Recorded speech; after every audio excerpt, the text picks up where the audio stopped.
సుమారు ఏగుజామున 2 గంటల సమయంలో పెదకాకాని పోలీస్ స్టేషన్ పరిధిలోని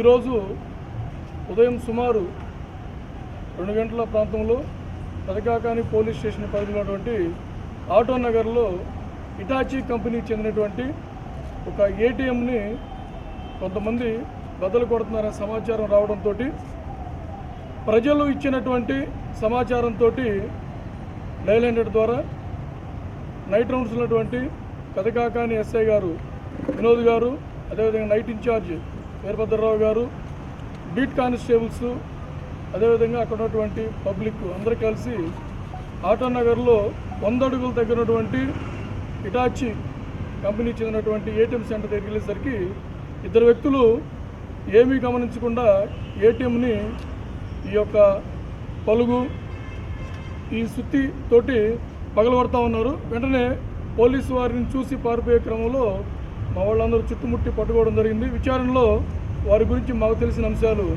వాళ్ళిద్దరూ కూడా ఓల్డ్ గుంటూరు వాస్తవ్యులు. ఒక అతను అబ్దుల్ రజాకు, రెండో అతను పఠాన్ రహీం. వీళ్ళిద్దరూ కూడా మన గుంటూరులో మాయాబజార్ సెంటర్లో పాత కార్లను పగలగొట్టేసి డబ్బులు తీసుకొని జీవనం చేస్తూ ఉంటారు.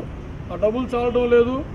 అదేవిధంగా ఏటీఎంను పగలగొడితే తక్కువ సమయంలో ఎక్కువ డబ్బులు వస్తే దురాశతోటి ఈ యొక్క పనికి ఒడిగట్టడం జరిగింది.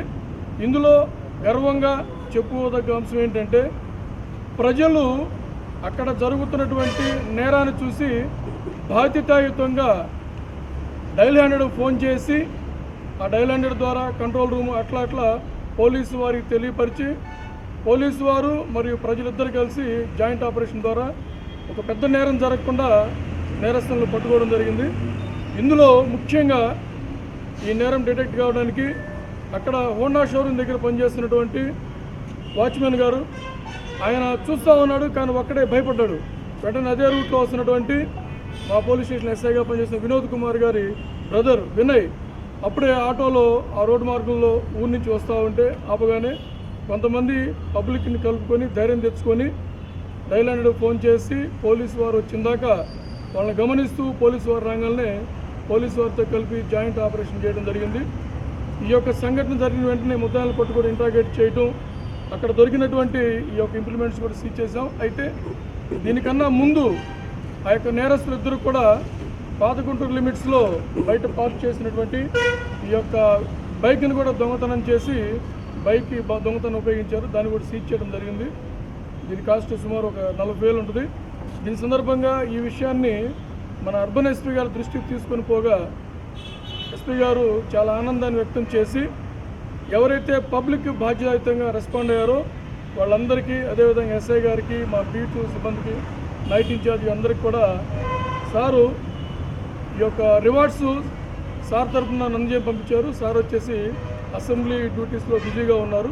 అందువల్ల ఈ యొక్క మీడియా సమావేశం ద్వారా ప్రజలను, అదేవిధంగా కష్టపడిపోతున్నటువంటి పోలీసు వారిని అభినందించడం జరుగుతుంది. ఏటీఎంని తెల్లవారుజామున బద్దలు కొట్టారు అంటే గతంలో కూడా ఎన్నో నేరాలకు పాల్పడి ఉంటారు. విచారణ చేశారా, లేదంటే కేవలం ఫస్ట్ టైం దిస్ ఈజ్ మీ విచారణ చేస్తుంటారు కదా?